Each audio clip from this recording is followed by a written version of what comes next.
Hi, everyone, and welcome to the Spoken Speaker. I'm Neil Glazebrook, the Events Director with the League of Michigan Bicyclists. I have with me my cohort, Education Director, Jeff Carrot. This week, we will be interviewing our friends over at PEAC to talk about some of the programs, positive impacts, and challenges they face within the cycling community. We look forward to sharing this interview with all of you, and make sure to stop back in because we have great things planned for the future of this series. Neil, thank you so much.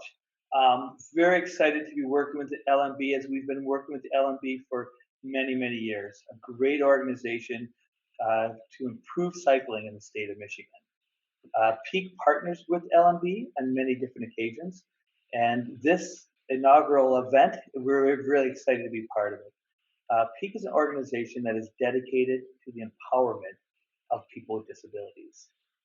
We believe everyone can ride, and that is our mission, making sure that people can enjoy active modes of transportation, biking, buses, and walking, and specifically cycling is how we started.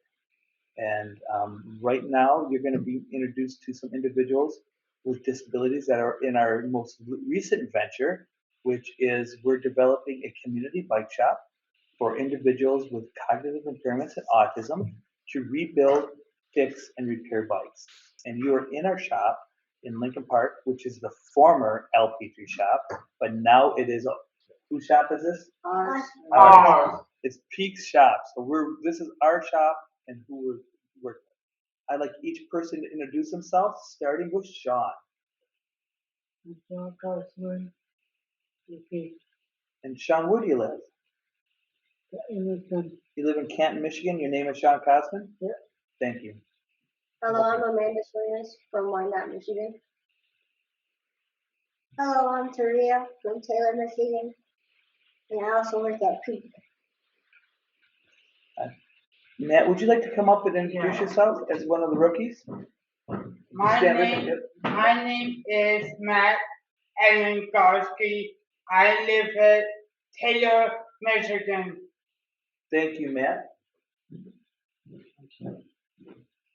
Well, thank you all for joining us and taking time to chat with us today. We really appreciate your time. And we're really inspired, actually, by what PEAC is doing and the initiatives behind it.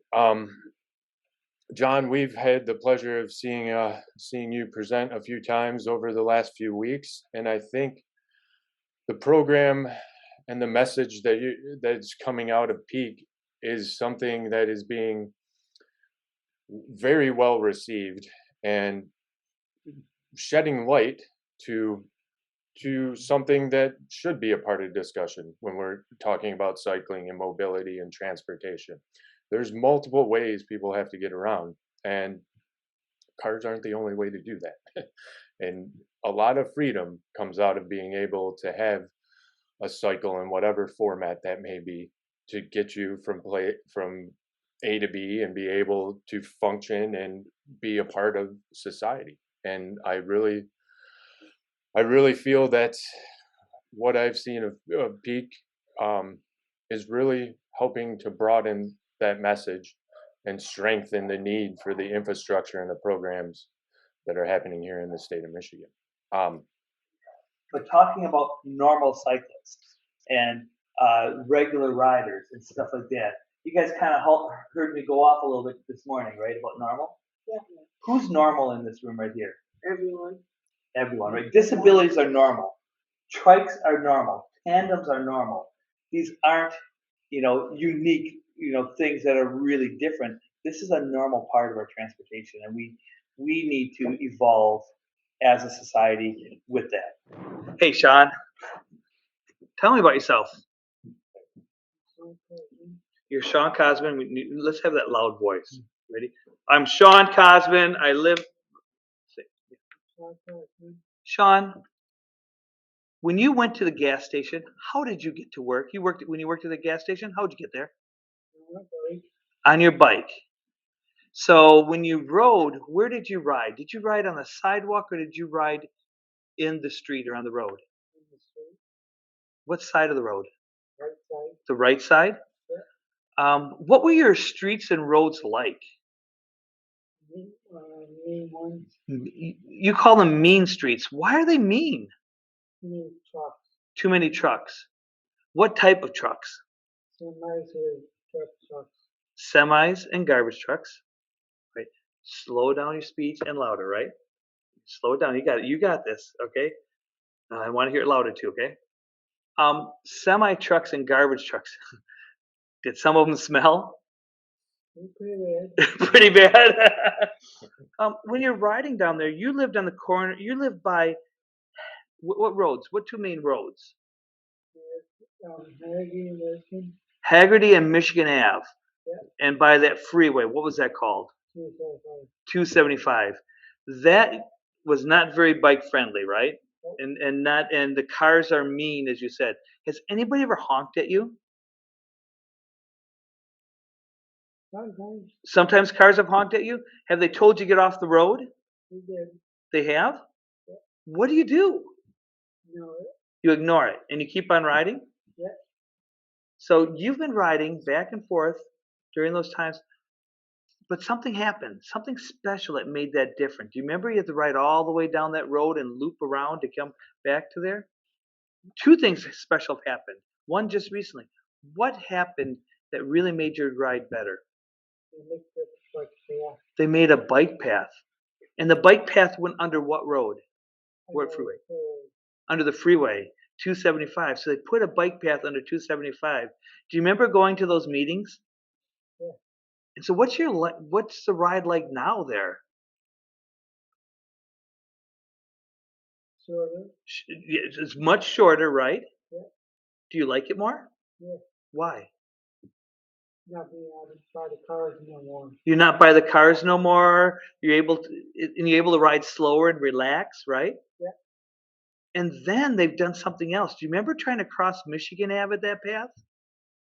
Did they really put a stoplight there or not? We did pretty right there. And Sean said that just happened this weekend, so I haven't seen it yet. And it's been a couple of big concerns of mine. Is the 275 bike path at Michigan Ave and Ford Road did not have very good crossing. So I can't wait to check out that light there. And you've invited to show it to me, right? I just found out. You just pointed out today and said I got to come out there and see it. So hopefully before we air this, I'll be able to see it. Sean, after you put the bike path in there and you're able to ride back and forth to work, something happened one day when you're riding to work, didn't it? We did. Oh, you weren't riding too. I was coming home. So tell me about coming home. I had green light. You had a green light, Coming home. right? Here. I'm coming home. I had green light. Yeah. Somebody hit me. And somebody hit you. Yeah. Did they see you? No. Did the guy do it on purpose? No. But he wasn't paying what? Attention. He wasn't paying attention. And this happened a few years ago, right? Yeah. And did you get hurt? I did. Where at? My outside. Your left side? Yep. And hurt your hips, your ribs and stuff? Yep. And now more importantly is what happened to your... This was it. They totaled your what? Bike. They totaled your bike. Now that's a cyclist talking, right? And you had a Trek, wasn't it? Yeah. And so the driver, did he get a ticket? Nope. No, and it was probably about 10 years ago, so he didn't get a ticket. But did he feel bad? He was bad and he bought me no bike. And he bought you a new bike. What type of bike did he buy you? Okay. He bought you a nice Cannondale, right? Yeah. And so we went out and got you a Cannondale, got that all set up there, and the guy wanted to go there, and he really looked out for cyclists, or didn't afterwards. We're hoping, right? Yeah. But that, and that was uncommon. That was before a lot of the real looking at reporting accidents and car and bike accidents and stuff like that. And we do need to report that, don't we? Yeah. Did you call the police? Somebody else did. Somebody else did when they saw you got hurt? Yeah. Okay. Yeah. So, do you still ride your bike? I still on my way. Are you scared? Not really? Not really. You just kind of keep yourself safe, right? Yeah. When you say mean and mean cars, what makes somebody drive mean? Still down too fast. They're driving too fast? What else? To what? Not being on the phone usually. I'm sorry? Being on the phone. Oh my goodness, that scares me. Being on their phones and talking. And they weave sometimes, right? Yeah. Are you ever scared somebody might hit you from behind? Yeah. I've just recently started getting scared about that, Sean. And a couple times I've gotten creeped out They're riding. calling up too close. They come up to you too close? Yeah. How about when they beep their horn? That's it. Do you like that? Nope. Does anybody like when somebody beeps their horn at you? I No. do. You Matt does. But no, in general, we don't like that, do we? No, it scares us, right? Sean, I think, you're using your bike as a mode of transportation and making a difference. Do we want to talk about bicycling and then we'll come back to mechanics? Does that sound good? Yeah. Okay. So Amanda, are you new at PEAC? Yeah. Not kinda, not anymore, right? You've been here, what, 2 years? Going on 3. Going on 3 years. You're no longer new, right? No. You've been around. Can you tell us a little bit about your bicycling and how you like to ride and different stuff? It's a little different than Sean's, isn't it? Yeah. I ride my bike around the neighborhood. Okay. And do you like to do that? Yeah. Have you ever ridden with your family? Yeah, my dad and my brother. Yeah, and around the neighborhood, going there. Do you ride in the road, on the sidewalk, or on bike paths? On the sidewalk. You ride on the sidewalk with your family? Yeah. When you ride with PEAC here at the building, in Lincoln Park, when we go down Fort Park Street and stuff like that, where do we ride? Do we ride in the road? On the road. In the road? And do you ride in a group or do you ride by yourself? With the group. Yeah. And what's some of the rules you got to follow when you ride with a group? Stay in one line. Holding your line, right? Staying in a straight line, right? And single stopping. Oh, saying stopping. So, does everyone say it all the way back?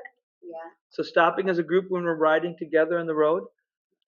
What about some of the words you've heard other people say? Like when you've heard me in the back yell, "Close the gap." Have you guys ever heard me say that? No.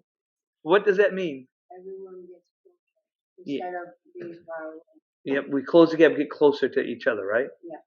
Have you ever heard me say, "Hold your line"? Yeah, because some can be spread out. Yeah. And so that means what? Stay in a straight line and do that. So those are some of the commands we had. What are some of the commands students say when we're riding? Car ahead of us. Car up, yeah, car ahead. What does that mean? There's a car coming. Right. What about another one that kind of I hear a lot? Car back, right, Sean? Yeah. Car back, right? And that means the car's where? Behind us. Behind us, yeah. When we ride our bikes, we'll say some of this stuff for Tria then. We'll ask some of those questions for Tria. Do you like your bike? Yeah. Tell me about it.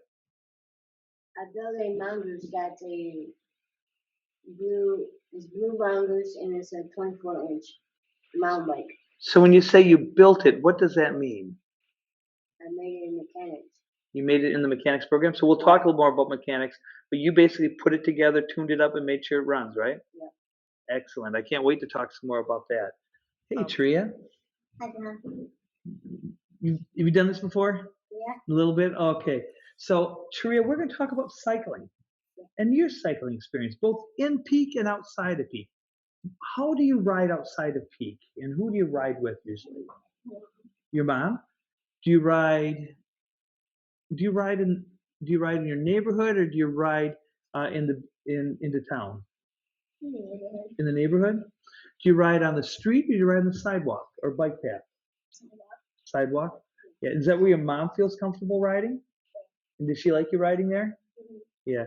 How about and you live on a busy road, don't you? Or not now? It's not now. You have neighborhood streets? Yeah. Good. And so when you ride on those neighborhood streets, you ride on the sidewalk with your mom. When you come to PEAC, we do something a little different, don't we? Yeah. How do we ride there? In the road. In the road. And so we're talking about those streets and riding in the road. What rules do you have to follow when you ride in the road? Pay attention, yeah. Do you act like a car? Do you act like a vehicle? Or do you act like a pedestrian on the sidewalk? Like a pedestrian. Pedestrian, yeah. We talk a lot about pedestrian. So when you're riding at home, you act like a pedestrian, right? You stop at the stop signs, you watch for cars, you cross the crosswalk. When you come with PEAC and we ride in the road, what do we act more like? A car, yeah. We act more like a car, don't we? Yeah. And do we have to follow the same rules? Yeah. Can we go through a stop sign? No. No. We have to what? Stop, right? What do we say when we come up the stop sign? Stopping. Stopping? So everyone knows to stop, right? And then when it's safe, what do we say? Safe for me. Does everyone say safe for them? Sometimes, yeah. Yeah. Well, sometimes people forget, right? Yeah. But everyone's supposed to. Because who determines if it's safe to go? Us. Yes. If somebody says, oh, it's safe, go on, what do you need to do? Check first, yeah. Don't let someone else make that decision. We got to make our decisions to protect ourselves, right? Yeah, it's like never eat shawarma, so that works. Southwest. Yeah. And That's that's how I look at it. never eat sour watermelons. I like that one.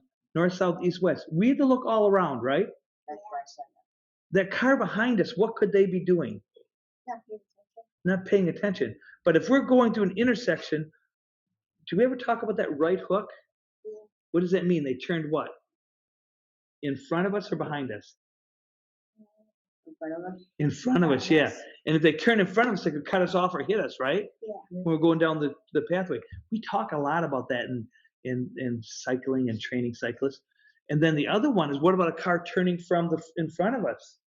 They could turn right in front of us, couldn't they? Yeah. And hit us. So we got to look at cars all over, not just right and left, right?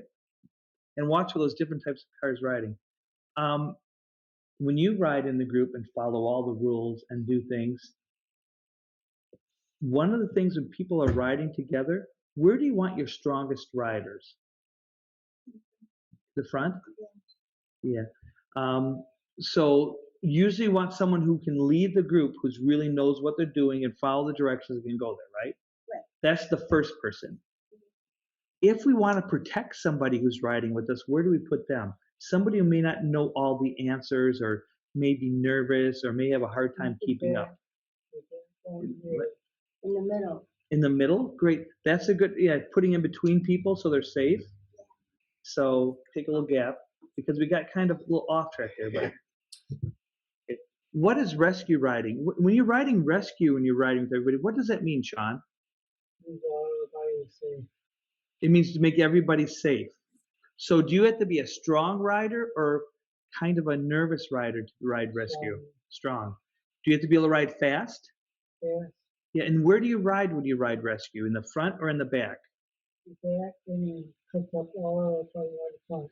You back because you got to catch up with people in the front and you got to kind of help people out, right? Yeah. So we want our strongest riders in the back. And so if someone's having some challenges or some difficulties riding, where do we put them? Right behind the leader, right? Right. So now we're talking a little bit about how we divide things up. We won't go too deep in that, but if you're rescue riders, you got to be a strong rider. So we put our strongest riders in the back to catch up. John, PEAC's doing amazing things with teaching people with cognitive disabilities to ride bicycles and use that as transportation, not only for to and from work, but also for recreational purposes. What other programs do you offer through PEAC?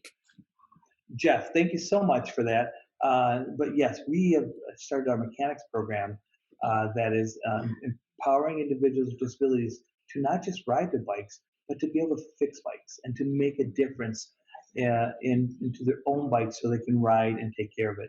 We've all been out there riding and got a flat. And that's with a disability, without a disability, we're going to get flats. So we started teaching our students how to repair and fix their flats. Now we've entered into a full-fledged mechanical program. That program is located right now here at Lincoln Park, Michigan. And we're actually in the building. As you can see, the bikes and the tires and the wheels behind us. This is where we do a lot of our work. I'm going to start off with Taria first this time and talking about our mechanical stuff. So, Taria, did you know it wasn't many years ago that being a female was really kind of odd at being a bike mechanic? Almost all bike mechanics were guys. Yeah.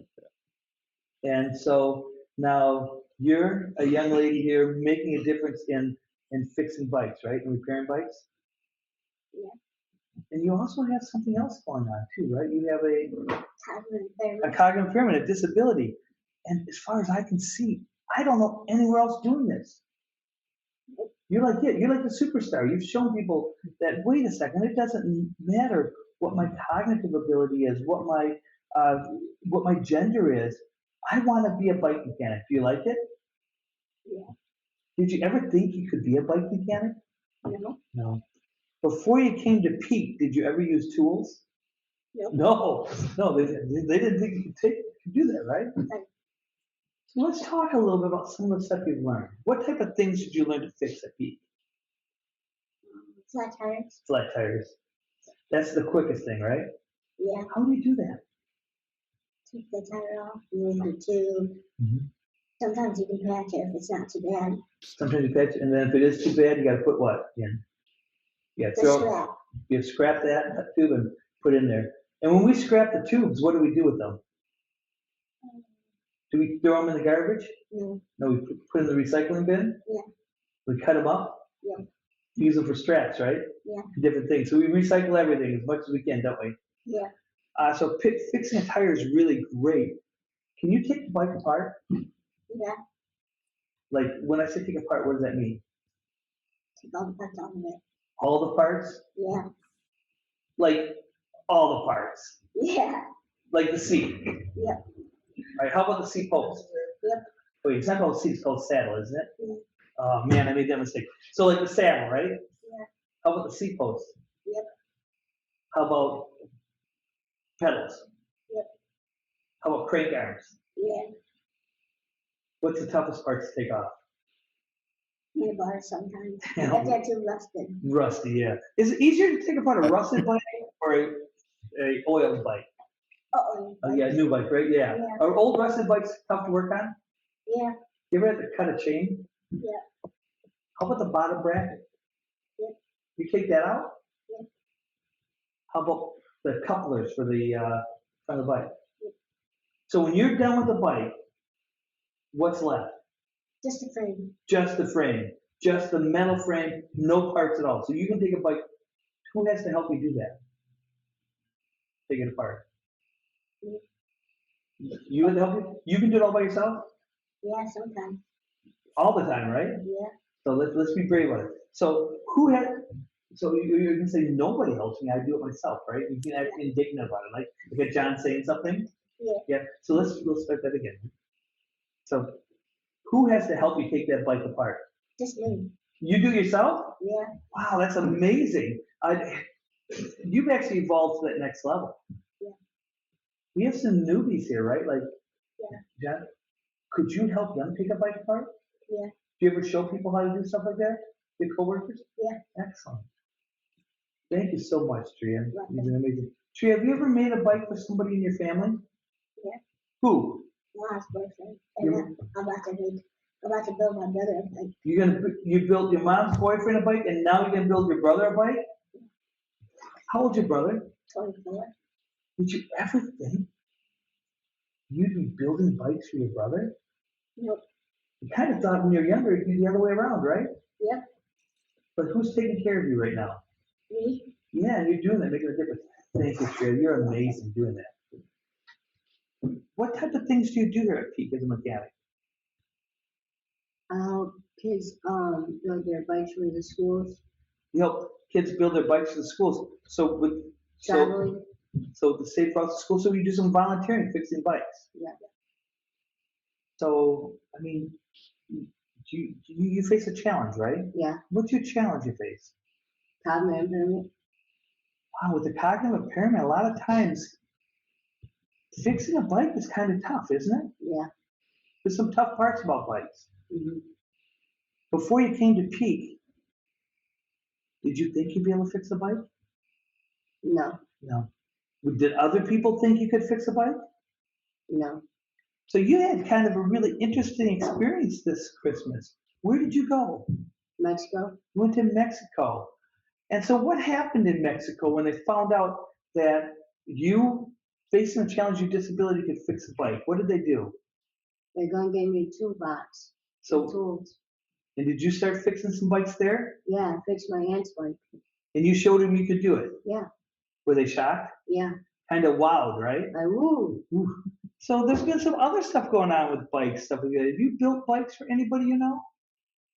Yeah, For who? my little cousin. You got a bike? Her birthday gift. So you built up a bike as a birthday gift for your little cousin. Yep.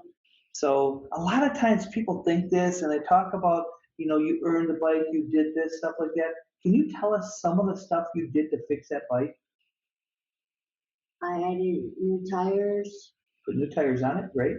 new grips, New grips, excellent. greased up the oil change for the chain. Yep, lubricate the chain, excellent. Did you have to adjust the gears or the brakes or anything? Yeah. Did it adjust those and make sure they functioned well? Did you have to put any other new parts on besides grips and tires? Or was it pretty much able to use all the old parts? Half and half. Half and half. Some old and some new. Some old and some new? Mhm. Do you remember any of the new parts you put on there? The grips, the brakes, The brakes? the noodle. The noodle. Yeah, that brake noodle. Yeah, Yeah. that kind of goes in there, lets it go in there. Yeah, those go bad a lot, don't they? They get bent, especially with kids. Yeah, They bend stuff all the time. Amanda, when you start talking about bikes, we believe everyone can ride, right? yes, And everyone should have a chance to get a bike, shouldn't they? yeah. And you, with Sean and Taria and all the people here at PEAC, have been volunteering to make sure some kids who may not be able to afford a bike could get bikes, right? Yeah, like Detroit for kids bikes in Detroit for the holidays. The Free Bikes for Kids program? Yep, Did you volunteer with them? yeah. What did you do? Made bikes for the kids for Christmas. Made bikes for the kids for Christmas. So a lot of times when someone with a disability shows up, They think that we can't do it, but we can do it. they think you can't, but you can do it. And so they give you kind of silly jobs like moving bikes from place to place, right? Yeah, What did they start us doing to see if we could do it? cleaning. Cleaning the bikes, right? That's kind of their low-level job, right? That if you, They just want to see where we can go. yeah, and everyone can clean a bike, right? Yeah. So when someone doesn't have many mechanical skills, they get to clean the bikes, right? Right, And then the next step is making sure the bike has all its parts, right? yeah, Can we do that and determine if a bike has all its parts? yeah, So we've already entered into that second level, right? yeah. And then the third level is making sure you find parts for the bike, right? Make sure they have the right tires, not different sizes. Make sure kind of get everything to blend, make sure all the parts are on the bike. And we could do that, but we didn't do that. Why? They needed us to do something more important, didn't they? To check if they have like the right brake or the pedals. What did they tell us to do and want us to do when we started going there? But some that are like scrap and some that are non-scrap. Right, so there's certain bikes that get donated. Different bins. Yep, yeah, there's different bits. So there's certain bikes that get donated at Free Bikes for Kids that they're not gonna rebuild, right? Yeah. And so what did they come to you and say, come to PEAC and say, hey, can you guys do what? Fix these bikes Fix those bikes, yep, for the kids. for the kids. Actually, my friend got a bike from Detroit for Christmas, and I didn't even know about it until I got a FaceTime call when I was in Mexico, and they got a bike from us. Excellent. So when we started doing that transition, right, you guys could have put those parts on the bikes, But they wanted to see what we were capable of. but they even shot you up the next level because they needed help. Yeah. They more- needed people to do what? Take apart the bike. take apart the bikes that they weren't going to rebuild. Yeah. And then they gave you a list of what? Stuff that they needed to have and stuff that they didn't want. Need to fix the bike. So they said, hey, PEAC, you guys are really good at scrapping out these bikes and getting parts here. We have mechanics here who want to put the bikes together, but some days we go in there and they'd say what? We need a bunch of Oh, parts, right? And Parts, they even tell us, like, we need pedals, right? yeah. So make sure you get all the pedals off as many bikes as you can and get them to us, right? And we go in the scrap and we go get pedals, right? Yeah. And take apart the bikes. And sometimes they'd say, we need handlebars. Handlebars, seats, Seats were a big thing, weren't they? seat posts. Seat posts. Yeah. They always needed seats, didn't they? Yeah. So that was one thing they always needed to make sure. So we'd go there and we'd take bikes apart, scrap them, and make sure we found the parts that they needed, right? Right. And that was really helpful for them to keep the bikes going there, and a big step. So what do you think? Should we do it again? Yeah. Yeah, And then we're already then set up to do it again, aren't we? Yeah. we even volunteer at back alley bikes in Detroit also. Oh, really? Yeah. So you went to another, and you guys decided to go to another place? Yeah. Yeah. But that Detroit back alleys is from October until December. The beginning of December. Free bikes of kids for October till December, right? Yeah. Back alley bikes, we can go in and do the rest of the year, right? Yeah, volunteer when they need us help. So what you're telling me is you guys did such a great job there that you said, hey, let's go to back alley bikes, help them out. Yeah. And so we're still volunteering Yeah. year round, Yeah. helping others, right? Yeah. It's important for us to give back, isn't it? Yeah. There's feedback. Can we help other people? Yeah. We must help other people, right? Yeah. It's an important part of who we are. What do we do when we take all the parts off the bike? Save it, Bucket. put it in the bucket. Yeah. So let me go back. So when you take a part off the bike, you look at that part, what do you say? Do you say, is this good or bad? Right? Yeah. What do you do with the good part? Is it? You save the good part and put it in the bin, right? Yeah. Bins. What do you do with the bad part? Anything. Put it where? Scrap it. Scrap it. And that means we scrap and we sell the metal, right? Yeah. And so then we take the bike and we take care of that. And so if the part is broken or bad, we scrap it. If it's good, we put it in our bins so we can do it. What do you do with those good parts later? Different bikes. Put it on a different bike. Can you put different parts on different bikes? Just a little bit. Just a little bit, yeah. We got to kind of know what part it is, right? You can't put any part on a bike, No. but you can put different parts on different bikes, right? Yeah. And we know those. And looking at different bikes and talking about that, as we fix bikes, Yeah. are all bikes the same? No. No. Are there some bikes that you like better than others? Yeah. No. Do you like them all? Yeah. How about you, Sean? Probably the same. About the same? Yeah. What's your favorite bike? Your Trek? What type of Trek you got?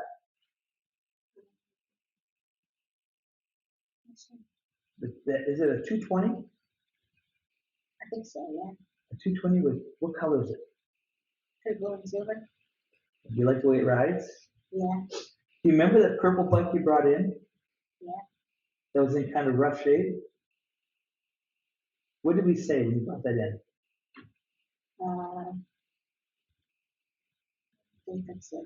Yeah, because there's a lot of broken parts, right? Yeah.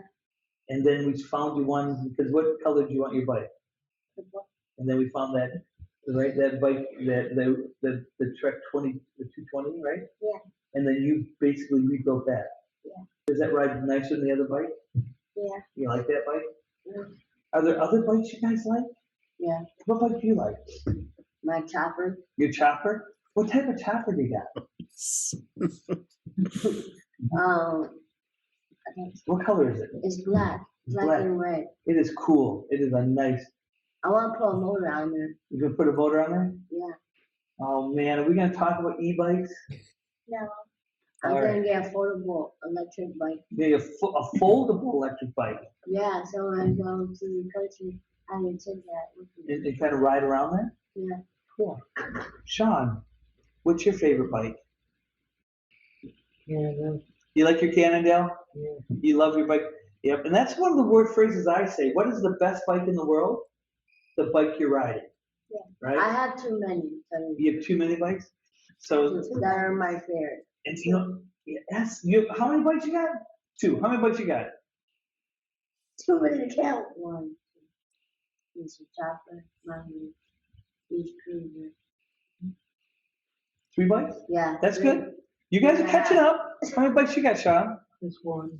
Just one? Yep. And you don't have a backup bike in your garage? Guys, Sean doesn't have a backup bike?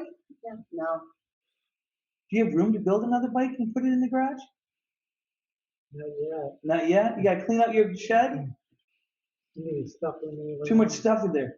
Maybe you better talk about cleaning it out there's never too much stuff for a bike. Yeah, but I'm bringing my mongoose back when you start biking. So Jeff, how many bikes you got? Uh-oh. Oh boy, a lot. There's a lot in our garage. We have 2 tandems. Yeah, a lot. Too many. Jeff, what color is your tandem? What color's your tandem? My tandem, one of them is green and yellow, and the Ooh. other one is black with brown handlebar tape and saddles. So What about you, Nelly? What kind of color bike you have? Neil, what type of bikes you in? I have what do I have? 4 or 5? Nope, I have 5. Wait, 6, 7 bikes. I have 2 gravel bikes, 2 mountain bikes, a fat bike, and then I have a 1968 Sears and Roebuck 10-speed that I restored, Yes. and a 1981 Schwinn World Tour that I kind of ride around when the area and the conditions are nice enough that I won't hurt it, because that's another classic I have. Neil, if you need spare parts for your tourister, I know a building that may be filled with them. I bet. And that's one thing I think is very amazing that you guys do, is putting life to those older bikes that might have just ended up in the scrap pile. That's one thing I really wanted to ask you guys. I've seen, especially in the last few weeks, like you guys presenting a lot about, what you do, and I commend you guys for what you do, not only at PEAC but out in the community. But what can organizations like the LMB and the public at large do to help your mechanic program and broaden it, support it? What are the needs that you guys have to make that happen? We basically wanted to open our bike shop a year ago, and we just said, focusing on our students, building those skills are more important than us trying to hit a milestone, right? Because opening the shop's a milestone, and it's something important, something that isn't happening anywhere else. And I'm excited to be able to share that with LMB and to you guys to be part of the process, because we are still moving along with that. And when the grand opening happens, everybody's gonna think it came out of nowhere, not 3 years of mechanical skills from these guys, right? And so we're excited about doing that process and working with you guys. And then when the big announcement comes, it's something we can really splash across the nation. So one of the things I wanted to throw out there, Neil and I discussed this, and I know you're aware of it. On June 11th, we have a stakeholders bike ride that we're going to be doing in the city of Detroit, and we would love to extend an invitation for yourself and your students to join us on that ride, so that we can have those types of interactions that we think are important. Again, keeping in mind that we're still dealing with COVID and those types of issues around it, but we would definitely love at some point in time to take a ride. I can speak for Neil and myself on this, to ride with you and your group. I think it would be an amazing experience for us to have the opportunity to ride with these extremely special cyclists. And Jeff, we will figure out how to get there and how to be there. Definitely like to talk to you about distance, duration, pace of the event, to make sure that we maintain it so we know who is going to be there. If Nino Puccini is probably ridden with everybody. He's part of PEAC. He's 2x2 is part of it, and so we can ride with the fastest and the slowest. We just need to make sure that what level that is. And then we're excited about it. I do know, Neil, that I'm personally looking at the our ride across the state, the Rails and Trails ride, Michigander? Michigander. Yeah. I think if we could figure out a day that we could bring a group out there when it's closer to us to do a trail ride with the group there, do a kickoff, do a start, try to figure out something, and even whatever works best to say cycling is for everybody, and we head out there and do that ride. Could be the beginning of, or a potential to talk to our students about what does that overnight trip look like? What does that the riding to get to a destination, to hang out with friends, and then to get up the next day and do it again. So. You just actually answered the next question I was going to ask you guys, because I was going to ask what kind of event could we work on together that would align our two missions together and help everyone grow in the cycling realm. And I would love to have you guys out for part of the Michigander, and orchestrate some other events where we can work together. Is there? I guess that's one question I kind of wanted to throw to you, John, and the students. Outside of an event like the Michigander, what sort of events would you like to participate in, or maybe have the LMB help you guys set up and achieve? So guys, they're asking, how can LMB help us? What do we want to do with them? So we've done some stuff with them, right? Do we want to go back up to Lansing? I've never been. You've never been to the Advocacy Day? No, not been one. Sean, have you ever gone to the Advocacy Day? You have? Tree and Sean have gone there. Would you guys, if they start that up, would you guys like to be part of it and go again? Yeah. So I think, what about, let's get that step above. Should we co-sponsor that with the league like we have in the past? Yeah. So when the Trails and Advocacy Day, PEAC would like to continue being a co-sponsor of that event and bring our students. Staff, I don't think I'm the only staff member in this room right now that has been to that, so, because of COVID and all that stuff. So we would love to continue that partnership and be the co-sponsor of that Advocacy Day when it occurs next. If it's in the fall or next spring, that's one thing we want to do, right? And that's our responsibility to help and to be part of that. I've been talking a little bit about, we had a ride that was called Celebration of Cycling, right? It happened in Hines Drive, Sean. You remember that? And we've been continuing that type of ride. And one of the things we're going to be looking at is really focusing on our students doing that ride. And so what? I don't think I did that one. Nope, you haven't done that yet. And Tria, you did. Remember you did the 12-mile ride out there? And so we've been doing that as an organization and just based as an organization. And one of our goals would be to really look at trying to promote that as, in the past, it used to be a charity ride for PEAC to sponsor us to cover the cost of our summer program, which we desperately need all the time. So anybody out there that want to help our summer cycling program, please go to our website, bikeprogram.org, and make a donation for our summer program, because that is one of the programs we're really facing some challenges of getting funding for and covering.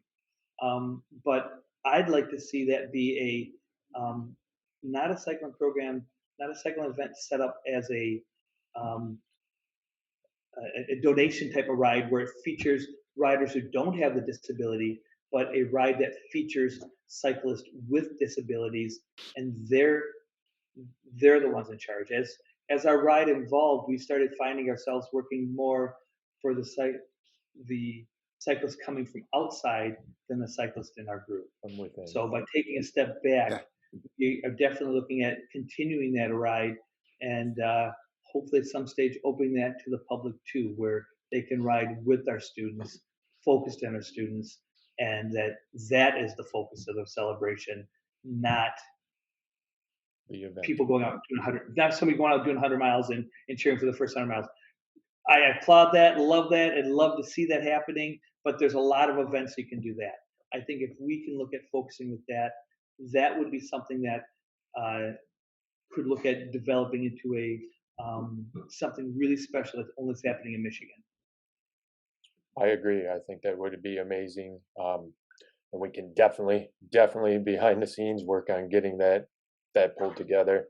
The LMB has many resources that we could probably lend to help make fundraising a success for that too. So I welcome that idea, and we will make something happen, John. So Excellent. Thank you, Neil. That's very helpful. What do you guys think? Thank you. What do you think? Thumbs up? All right, thank you, Neil. awesome. And Neil, that's one of the things I think that has kept PEAC and LMB and everyone working together is, our missions are so close, right? And they really are the same mission, and just a little different take on it, a little different way our organization is going there. So it's so easy to stand shoulder and shoulder with all this stuff. So we really are excited about the mission and the closeness and being able to work with it. I think the history before us is only going to get stronger now. So I would agree. glad to have you guys. We would agree. Who's here to be a leader and to make a difference in people's lives? Sean, are you here to do that? Yeah. Tria, when you're doing things, do you ever think about younger kids with disabilities and helping them out? Yeah. And when you do things, it what? Makes me feel good. Makes you feel good. And they have someone to look up to. Makes me happy. And so one of the things that, as we talk about staff and stuff like that, is I want parents that have a child with a disability to not hear the doctor say what you're limited in, what's going to be your challenge, what's going to happen there. I want them to think about Sean, Taria, Amanda, Nino, Rick Macy, people that I've worked with different disabilities, John Esquini, and that they see the life is not drained away. That disability is something we can be proud of, right? Yeah. And we have disability pride, and that having a disability means life is a little different sometimes. So I break it down in pieces. Break it down in pieces, make it cognitively accessible, right? We'll do that. What we need help with. And that we also talk about it isn't easy, right? No. And you hear from me all the time, right? When you have a disability, you got to work 10 times harder than everyone else, right? Yeah. And you got to do it. That's just how life is. And so we move forward and we do that. But I think those stories, if we can get those images out of cyclists with different disabilities, individuals who, this is when we talk about life of someone with cerebral palsy. This is what a cognitive impairment means. We have a better world, and we have a place that gives hope to those young parents that are scared to death and not knowing what's going to happen. Also, you guys need to be the leaders. Yeah. When somebody new comes in the program, who helps them? Yes. You guys do? Yeah. Not just Owen and I? Even co-workers too Cool. that come in to start work. Show them how to, the path, how to get to the bus, and show them how to do mechanics. So we show coworkers, we show new people how to do things, right? Yeah. I So- did that last week. Yeah. So there's a lot of great things and a lot of empowering things that individuals do. You're amazing cyclists, and thank you so much for what you do for us. Thank you guys all for your time. Everything you do for the community, that has to be highly commended. Just so you guys know, not everyone will step up to the plate and help others, and I think that is one of the amazing assets of what you guys are doing, is that you're sharing what you're learning and helping others do the same. And that is something more people need to be able to align with. So I commend all of you greatly for what you're doing.